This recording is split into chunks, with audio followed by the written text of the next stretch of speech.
Ne vous souviendrez plus aux événements passés.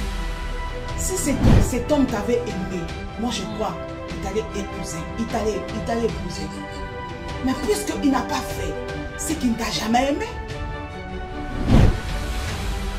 Beaucoup des hommes, des ex, ils créent le manœuvre.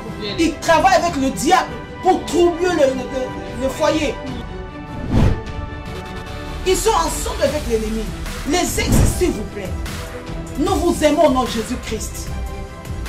Laissez-le tranquille.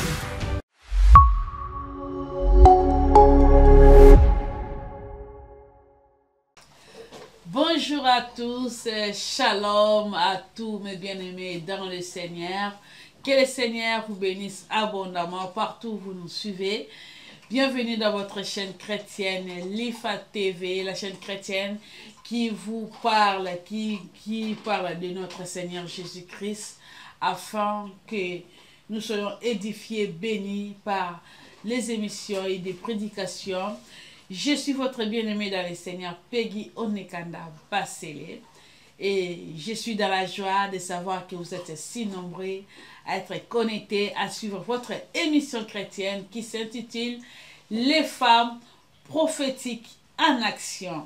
Qui sont les femmes prophétiques en action? Ce sont tout simplement une femme qui aime le Seigneur, une femme qui craint Dieu, une femme qui est capable d'éduquer toute une nation, qui est capable de parler de témoigner de notre Seigneur Jésus-Christ.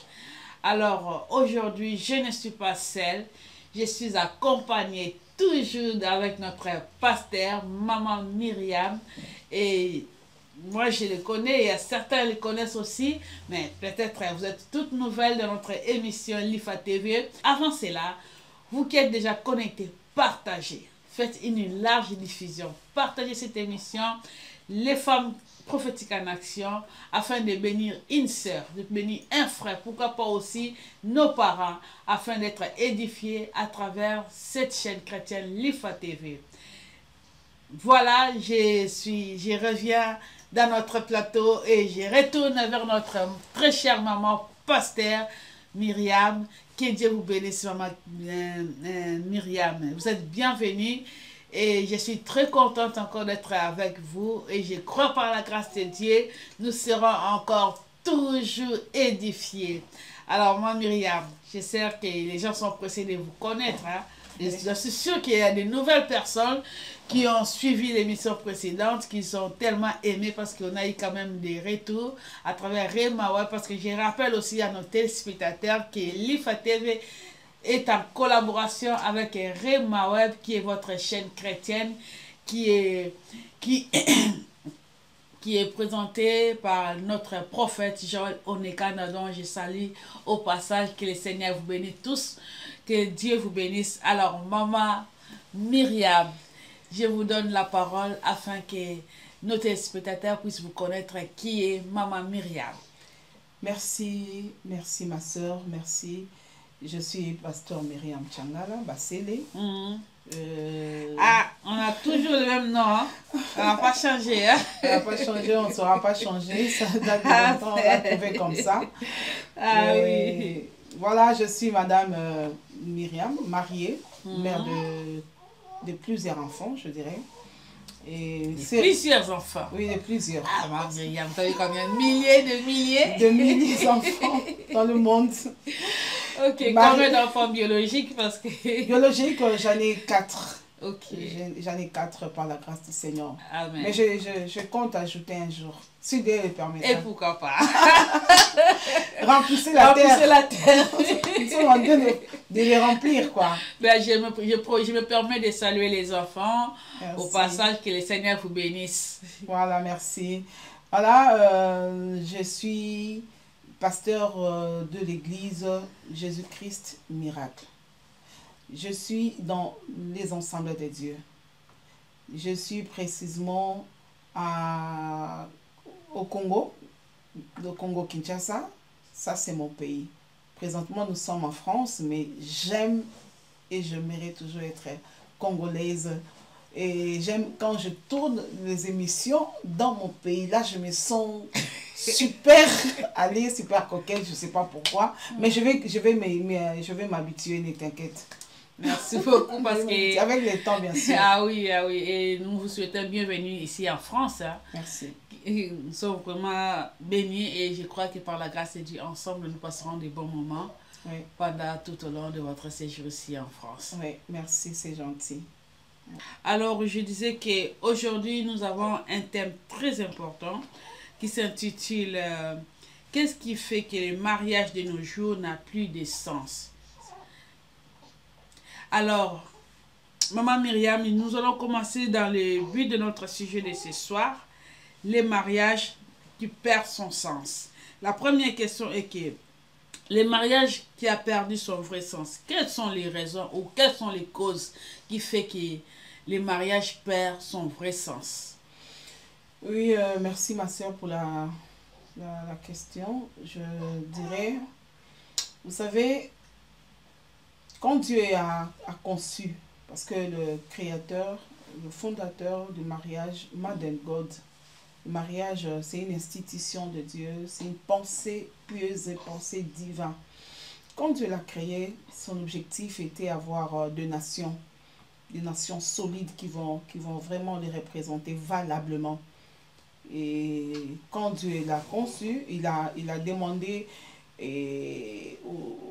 à l'homme de se multiplier, de prendre soin bien de la terre, de cultiver la terre. Là, il parlait à Adam, de vraiment prendre bien de la terre et aussi qu'il ne soit pas seul. Et puis, il va sortir la femme dans la vie ou du côté de l'homme pour accompagner l'homme par rapport à la mission. Alors, tout ceci n'a pas plu au diable. Moi, je dirais la première réponse, c'est l'ennemi. La Bible dit d'ailleurs, à Jean 10, les diables viennent que pour détruire, diviser, séparer. C'est-à-dire, quand il vient faire mal.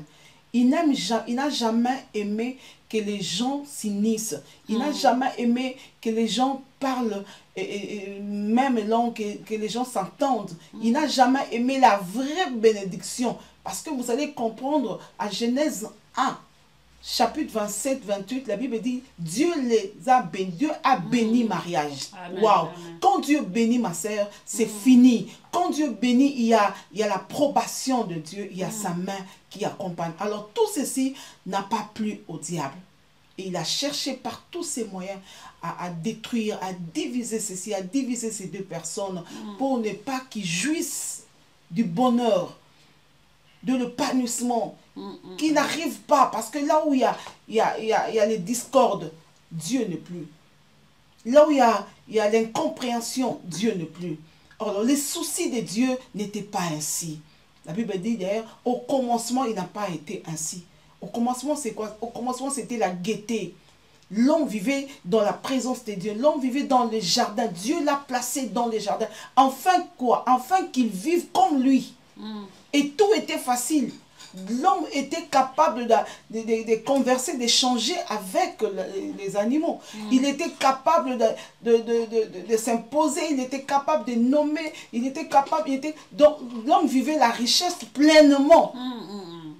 L'ennemi du mariage, ma soeur, moi je te dis aujourd'hui, clairement en un mot, c'est le diable. Ce n'est même pas ta femme. Mon frère, toi qui me regardes, l'ennemi ce n'est pas ta femme. L'ennemi se trouve à Jean 10, chapitre 10. Seulement à 11, qu'est-ce que la Bible dit? Moi, plutôt, je suis venu pour que mes brebis aient la vie. Donc, le souhait de Dieu, même pour le mariage, qui est la vie. Amen, amen. Et la vie en abondance. Le souhait de Dieu, le calcul de Dieu, qui est le couronnement. Il n'a jamais plu à Dieu quand la femme au nom de celle qui a précédé la femme Esther, Vachi. Il n'a jamais plu à Dieu de voir la femme, la Vachi, être découronnée. Qui l'a découronnée? Ce n'est pas son mari. C'est le diable qui l'a inculqué quelque chose qu'elle ne pouvait pas faire. Des fois, il nous soumet devant des problèmes dont on n'a même pas calculé, on n'a jamais visé, on n'a jamais prédit, on n'a jamais souhaité. Il vient que pour faire mal. Il vient que pour nous désorienter. Il vient, son problème est que qu'on ne vive pas pleinement dans la présence de Dieu, dans les jardins. D'ailleurs, vous allez voir, rentrons à Genèse, tu vas voir, quand l'homme a péché, c'était qui? C'était le diable qui a poussé à l'homme, qui a demandé à la femme de prendre ce que Dieu a interdit. Et qu'est-ce que Dieu a fait? Dieu les a chassés. Est-ce que c'était le souhait de Dieu? Non. Il est allé plus loin à dire à la femme, est-ce qu'il est réellement dit, mangez, si vous mangez, vous serez comme lui. Est-ce que la femme ne savait pas qu'il était créé comme lui? Parce que Dieu a dit, maintenant créons l'homme. Il s'est rassemblé à pouvoir créer l'homme à son image tel qu'il était. Dieu a aimé le mariage. Dieu s'est répandu. Dieu a donné un don au monde. Dieu nous a valorisés. Dieu nous a bénis, ma soeur. Non, non, non. Vous ne savez pas. Le but, deuxième but, c'est que moi je sais, par rapport aux Écritures, comme je suis une femme, renouvelée, prophétiquement renouvelée en Christ. En action. Parce que la femme qui est renouvelée en esprit, il se met à la place des autres. Elle a aussi pitié des autres. Ça fait mal, oui, elle a compassion. Ça fait mal de voir un homme qui abandonne sa femme, une femme qui abandonne son mari. Pourquoi? Parce qu'il y a le diable à côté d'elle ou à côté de lui. Ça choque et ça fait mal. Deuxième préoccupation, comme tu as dit, c'était ça ta question. Oui. Pourquoi est-ce que... Qu'elle fait perdre l'essence l'essence du mariage, les raisons en fait. Oui, c'est ça la première raison que je donne. Oui. Et la deuxième raison, ce n'est pas marier l'homme de ta vie ou ne pas se marier avec la femme de sa vie. Je vais aller rapidement. Troisième, je dirais, il y a l'incompatibilité. Tu vois? L'incompatibilité. L'infidélité.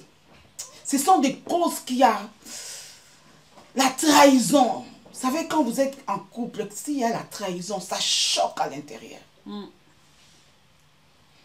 Et quand je parle de la trahison, là, je ne vois pas seulement l'infidélité aussi, entre guillemets. La trahison, la haute trahison, quand la femme dévoile le secret de sa maison. Quand l'homme n'arrive pas à garder, à protéger sa femme, la femme perd ses repères. Oui, oui, pasteur Myriam.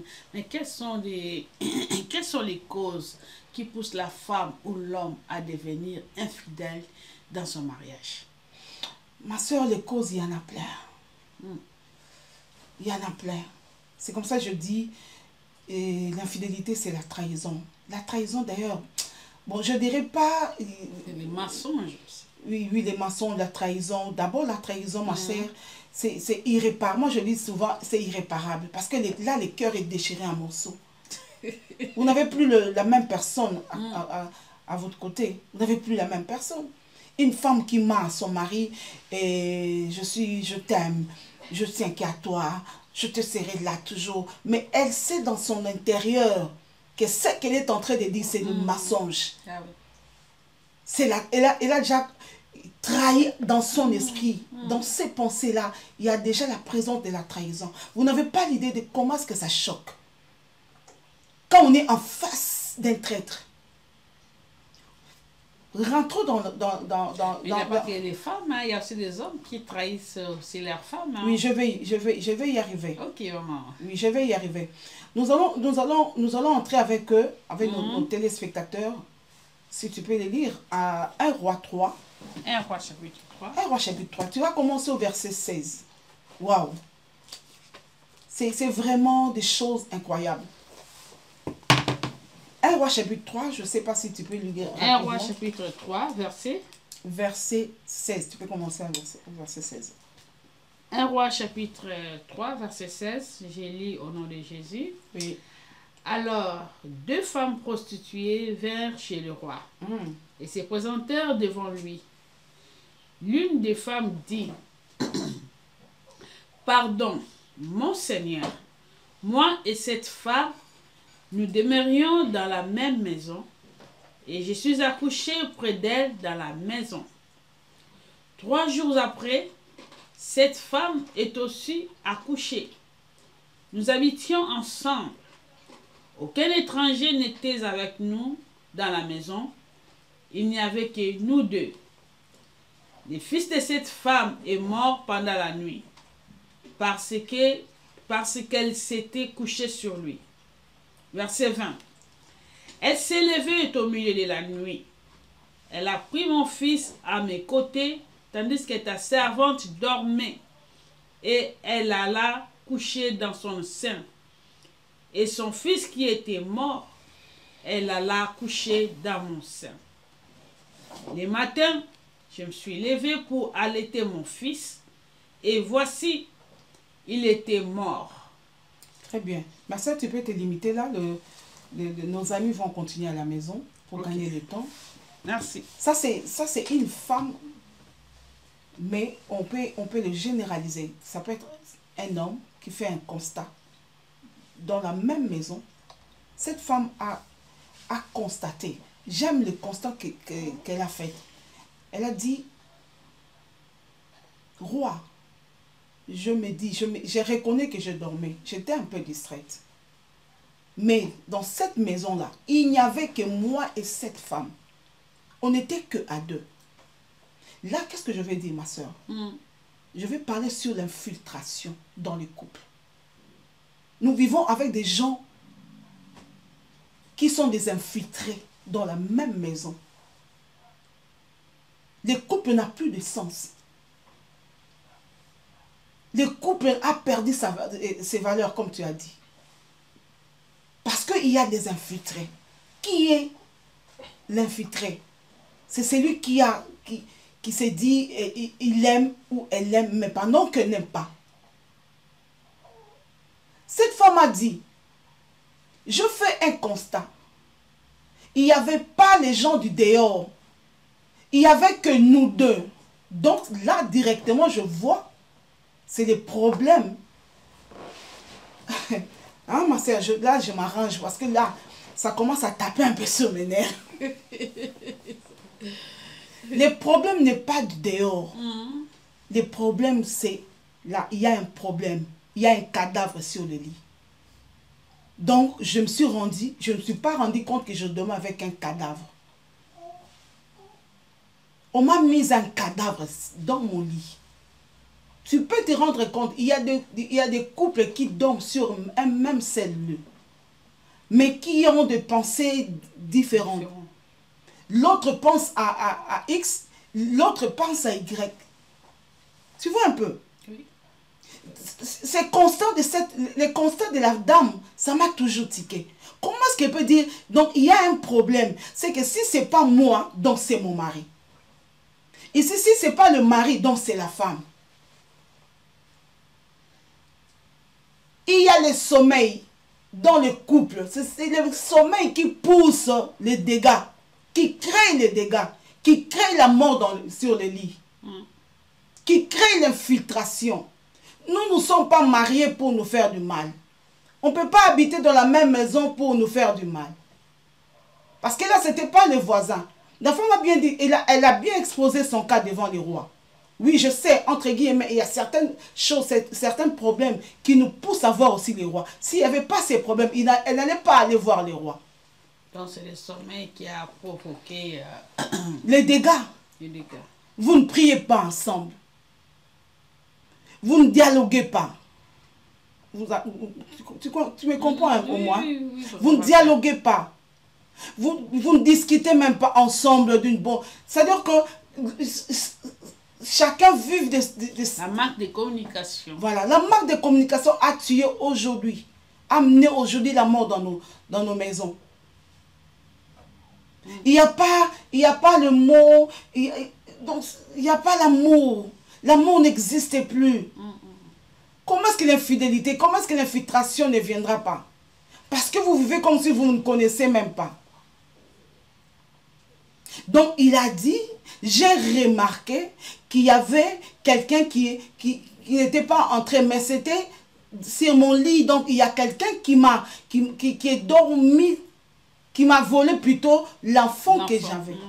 Et cet enfant-là, c'est quoi? C'est les trésors que Dieu nous a donnés, le bonheur, la gaieté que Dieu nous avait confié au début de notre couple. Dieu ne nous a pas confié d'infidélité. Dieu ne nous a pas confié la méchanceté. Dieu nous a juste donné le mariage. Dieu nous a dit, cultivez-la, gardez-la, cultivez la terre, prenez soin de la terre. Et Dieu a donné la femme étant aide. Madame, si tu savais que tu n'allais pas être à la mesure de pouvoir aider. Parce que ma soeur, tu dois savoir une chose. Moi, je parle souvent aux femmes. Des femmes prophétiques en action. Écoutez-moi, je vous en prie. Donnez-moi une minute, votre attention, s'il vous plaît. On est là. La dame qui est allée voir le roi, ce n'était pas le monsieur qui est allé voir le roi. C'était la maman. À pouvoir comprendre, il y a un mort dans mon lit, sur mon lit. Mesdames, vous devez savoir, quand mon mari change de comportement, qu'est-ce qui a fait? Qu'est-ce qui a poussé à mon mari de changer de comportement? Parce que tu dois savoir, d'abord, pourquoi je me retrouve à côté de cet homme? Pourquoi est-ce que Dieu m'a placé? Dieu m'a dirigé à côté de mon homme, à côté de mon mari. Moi, je crois que c'est pour un but. Un but, c'est combler le vide. Le but encore, c'est amener l'éclat, le rayonnement, la joie, la paix, la protection. Si tu veux bien le faire, madame, ma soeur chérie, tu sais quoi? Si tu veux bien le faire, la première des choses, ça c'est entre guillemets, entre nous les sœurs, si tu veux bien le faire, il faut, la première des choses, savoir. Et plutôt deuxièmement, j'avais dit la première, c'est de savoir pourquoi Dieu m'a placé là. La deuxième des choses, tu dois étudier son homme. Il faut apprendre à étudier son mari pour pouvoir l'aider. On ne peut pas aider si on ne maîtrise pas l'homme. À qui est-ce qu'on vit avec lui? C'est de la même manière avec l'homme.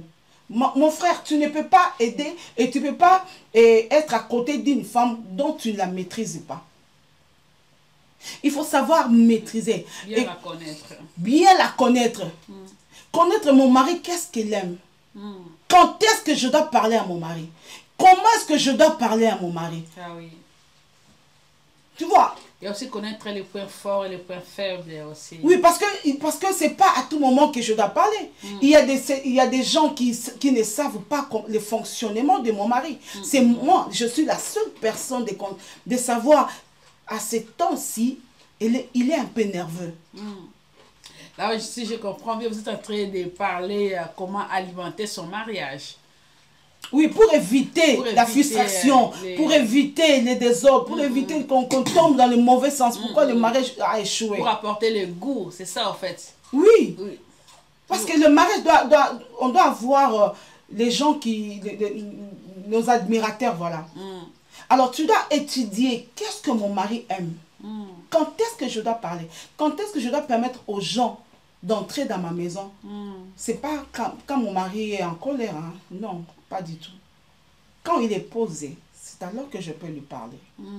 Quand tu termines à étudier ton mari, mon frère, quand tu vas terminer à étudier ta femme, tu pourras vivre avec elle. C'est-à-dire que tu vas prendre le point le plus blessant, tu travailles sur ça. Tu vas prendre le point que ta femme n'aime pas. Tu commences à travailler sur ça. Et tu cherches à aimer. Tu pries le Seigneur. Tu peux même prier. Tu peux même entrer en retraite. De nos jours, le mari n'aime plus consulter Dieu. Cependant, la Bible dit Abraham consultait l'Éternel. Moïse même, il était maniaque de la prière. Il consulta Dieu pendant 40 jours devant la face de Dieu. Au point que son éclat de figure, l'éclat de figure rayonnait au point que les gens n'arrivaient pas à le voir. Voyez ma soeur. Waouh. C'est très important ce que vous êtes en train de dire, Pasteur Myriam, parce que C'est là qui est... Ce sont des conseils. Hein. Je pense que vous êtes, mes sœurs et frères, vous êtes en train de suivre les conseils de notre très chère maman pasteur Myriam. Comment aussi, si le mariage perd son sens, comment aussi les faire alimenter.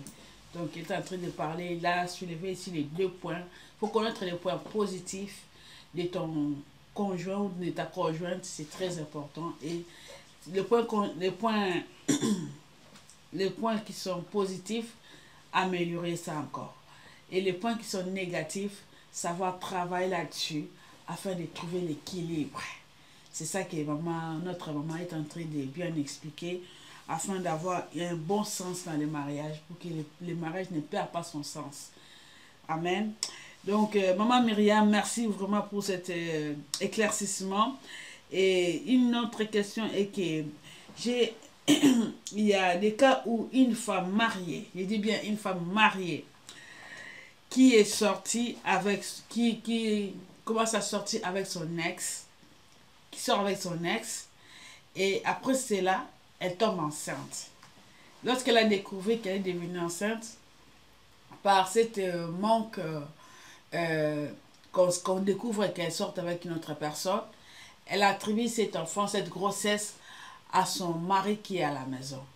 Qu'est-ce que vous pouvez dire à de telles femmes qui commettent de telles abominations, je peux dire, de telles choses dans le mariage? Oui, ça c'est une abomination ici. Et aussi c'est les satanistes qui entrent dans la maison. Ça c'est les cadavres. Nous sommes en train de parler du cadavre. Les cadavres. Je ne sais pas. Mais c'est ça, c'est le mensonge à un point, je ne sais pas comment le dire. Madame, tu sais, ma soeur, tu sais, quand on n'aime pas quelqu'un, on lui dit. C'est pas facile. Hein? Mais là, tu lui dis vraiment que j'en peux plus. Au lieu de rester et d'emmener un autre enfant, l'enfant n'a jamais... Les enfants, ce sont des bénédictions. Et cette fois-là, je ne sais pas comment on le dit. On dira que c'est une malédiction. Non. Moi, je crois, si on est fatigué de l'autre, quittez la maison. Parce qu'il y a des péchés, des fois, qui sont impardonnables. Il y a des péchés que Dieu même, il est étonné de voir des actions comme ça. Il est choqué. Parce que tu sais combien de femmes pleurent dans des églises pour trouver un mariage heureux, un bon mari. Ils n'en trouvent pas. Et toi, tu joues avec les mariages. Le mariage, ce n'est pas un jeu d'enfant. Le mariage, je veux dire la vérité. Si j'aime mon mari, je lui dirai la vérité, point barre. Si j'aime ma femme, je lui dirai la vérité. Parce que la définition de l'amour, c'est la vérité. Là, Dieu a aimé l'Église. Il a montré, il nous a montré, en voyant son fils. Il a aimé le monde, il nous a montré. Il faut démontrer à sa femme qu'on l'aime. Il faut démontrer à ton mari que tu l'aimes. Tu ne peux pas amener quelqu'un d'idéal à la maison. Non, ça c'est des catastrophes. Cette femme, si tu vois de telles femmes, elle n'a jamais aimé son mari. Tu sais, moi j'aime Léa. Genèse, je crois 29. J'aime cette dame. Elle n'a jamais été aimée par son mari. Elle est savée aussi. Oh, mais dis donc. Jacob n'a jamais aimé. Mais puisqu'elle a savait qu'il y a Judas quelque part, un jour il y aura Judas. Et cette femme était exposée. Tout le monde savait que son mari ne l'aimait pas. C'était en public. Moi, j'aime Léa, une femme formidable. Une femme qui a prouvé au monde. Peu importe vos injures, peu importe ce que vous dites, le mauvais chose sur mon mariage, sur ma vie. J'aime mon mari, j'aime Jacob. Et il est resté stable. Tu vois, c'est cette stabilité que Dieu a honorée au point que Rachel était décédée, mais Léa était restée dans le mariage. Ma soeur, tu sais pourquoi? Parce que Dieu a vu à l'intérieur de Léa l'humiliation. Mais elle était là. Elle ne s'est pas dit que non, je dois aller voir dehors. Peut-être que j'avais laissé mon gars, mon ex. Non. Elle est restée stable. Au nom de l'amour, je suis là, cimentée, coachée. Parce que j'aime mon mari. Là où il y a l'amour, il y a un pouvoir. Il y a une force parce que j'aime mon mari. Je suis là, dans la pauvreté. Parce que j'avais géré devant Dieu. Là, ça engage Dieu. J'avais géré dans la pauvreté, dans l'humiliation, dans le malheur. Je serai là. Donc, si tu vois un cas pareil, la femme n'a jamais aimé son homme. Je comprends bien, pasteur Myriam. Il y a aussi des femmes, il se peut parce que là, on parle bien qu'elle a rencontré son ex. Il se peut que la relation n'était pas finie. Il s'est produit une situation quelconque qui a fait qu'elle soit séparée. Et puis, comme un coup de foudre, l'homme ou la femme apparaît. Et c'est là qui a fait qu'elle puisse reprendre leur relation. Mais quand vous dites que cette femme-là n'avait pas aimé l'homme en question, et pourquoi l'avait épousé? Mais justement, tu sais ma soeur, il y a un temps, la Bible dit d'ailleurs, il y a un temps pour toute chose. Chaque chose a son temps. Chaque chose a sa saison. Si je me suis séparée avec toi, d'abord, c'est un ex. C'est un événement passé. La Bible même l'interdit. Ne vous souviendrez plus aux événements passés. Si cet homme t'avait aimé, moi je crois, il t'allait épouser. Il t'allait épouser. Mais puisqu'il n'a pas fait, c'est qu'il ne t'a jamais aimé. Beaucoup des hommes, des ex, ils créent le manœuvre. Ils travaillent avec le diable pour troubler le foyer, pour briser le foyer. C'est cet homme-là que la Bible dit, il vient que pour déranger. Ils sont ensemble avec l'ennemi. Les ex, s'il vous plaît, nous vous aimons au nom de Jésus-Christ. Laissez-le tranquille. Le temps du Seigneur a sonné. Nous voulons la stabilité dans nos maisons. Le mariage doit prendre le vrai sens. Nous voulons faire la joie de Dieu. La joie du concepteur, la joie du créateur du mariage. Ne gâche pas la vie de l'autre. Et les mariés, c'est fini, c'est fini. Choisis l'autre.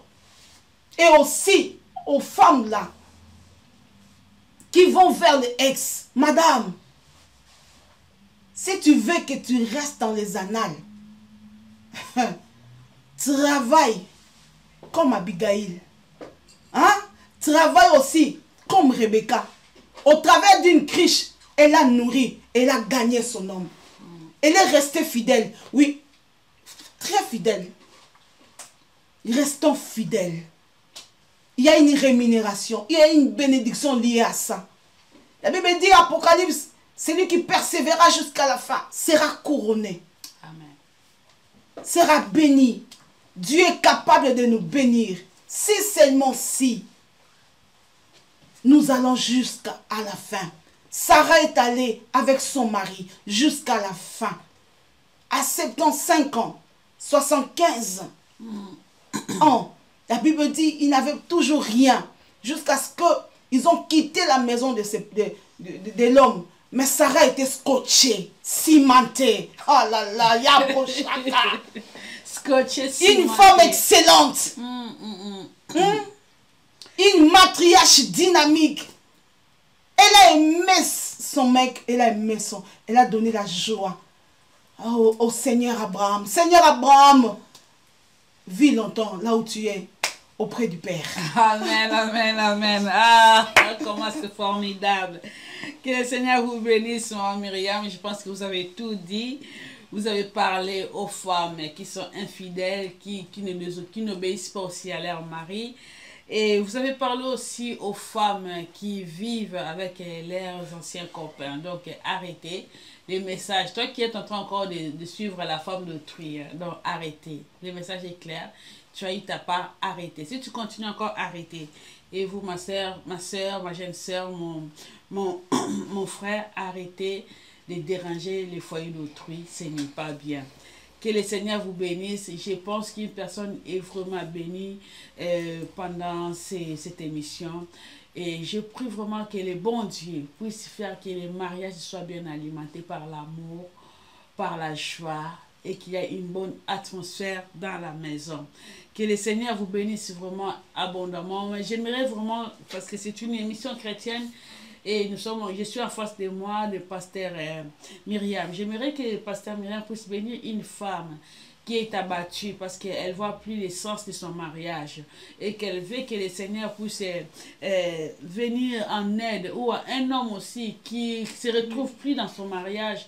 C'est vraiment il crie au secours au Seigneur. Le moment est là pour vous. Le pasteur va prier afin que Dieu puisse apporter encore l'unité, l'amour, le vin, et que le mariage soit alimenté par l'amour, la joie, la tempérance et le respect dans votre couple. Pasteur, vous pouvez prier. Oh, nous avons un Dieu Alléluia. puissant. Seigneur, nous n'avons que toi. Merci. Ma sœur est fatiguée. Jusqu'au point de céder. Seigneur, où es-tu? Ce soir, nous t'appelons, Adonai. Alléluia. Étends ta main. Viens aider. Seigneur. Être là, c'est relever. Alléluia. Je sais, c'est pas facile de vivre avec un homme méchant. Oui, Abigail a vécu des choses, Seigneur. C'était pas facile pour elle. À côté d'un homme dur de caractère. C'était pas facile de vivre avec un Nabal. Seigneur, soutiens une sœur. Alléluia.